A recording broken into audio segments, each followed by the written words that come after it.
it's a pleasure to meet your acquaintance. Hey, take your coat off and stay a while here with us. Yeah, thank you. How was the drive? Oh, it's wonderful. You know, I live in Florida, and, so it was a rude awakening at 7 o'clock this morning, sliding all over the place. Yeah, welcome to Ohio, right? But we went out, we went in and out of some squalls and snow and stuff, and it's actually really, really bad north of here. Yeah. It's like Florida here, compared to up north. Right. I like this. Greg the Hammer Valentine with the weather forecast. What's it going to do for the weekend, Greg?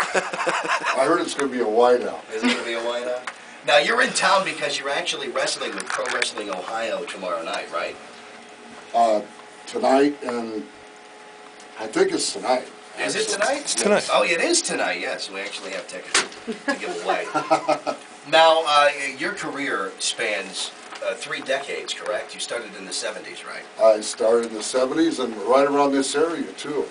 I think it was Channel 43 up there. And, WUAB, yes. With the late, great Jack Reynolds, who had just passed away, I found out last night.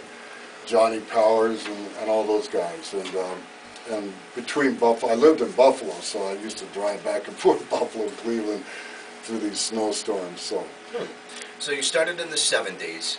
What was it? Was it 71? Was it that early? Yeah, 71, yeah. I was a very young kid. I started up in Calgary, Alberta, got trained up there by the Hart family.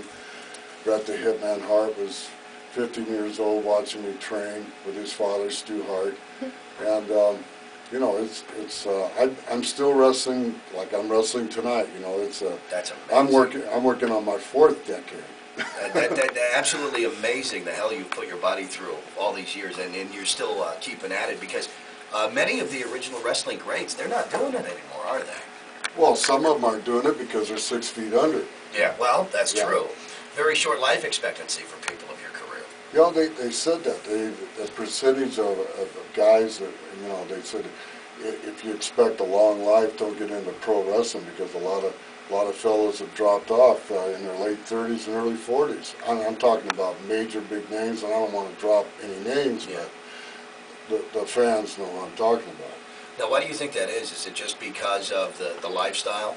The lifestyle and the overindulgence, you know. You got to put yourself on the limits, you know, and you got to realize, you know, that that this business. My father was a great wrestler, Johnny Valentine. So he gave me some insight, you know, moderation.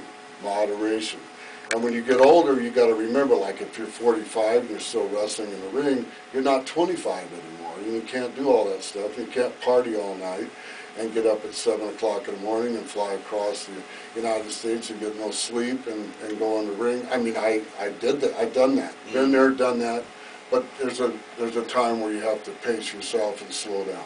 Now, in the 70s, you actually worked for Vince McMahon Sr., right? Yeah, 1979 was the very first time I wrestled for Vince McMahon and wrestled his world champion at the time, Bob Backlund. I used to call him Howdy Doody.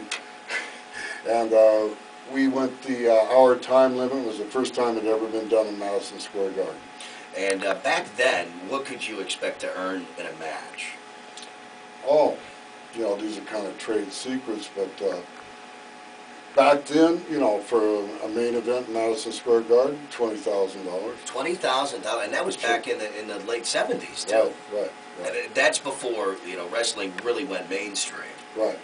Because of course Vince Sr. passed away and left his empire, the World Wrestling Federation, to his son, Vince Jr. And Vince Sr. never would. He would have stayed in the Northeast. He never would have stomped on people's feet and moved all over the place and put a lot of people out of work. Vince McMahon's kid was very aggressive, Junior, and he basically went out and bought up TV time all over the United States, and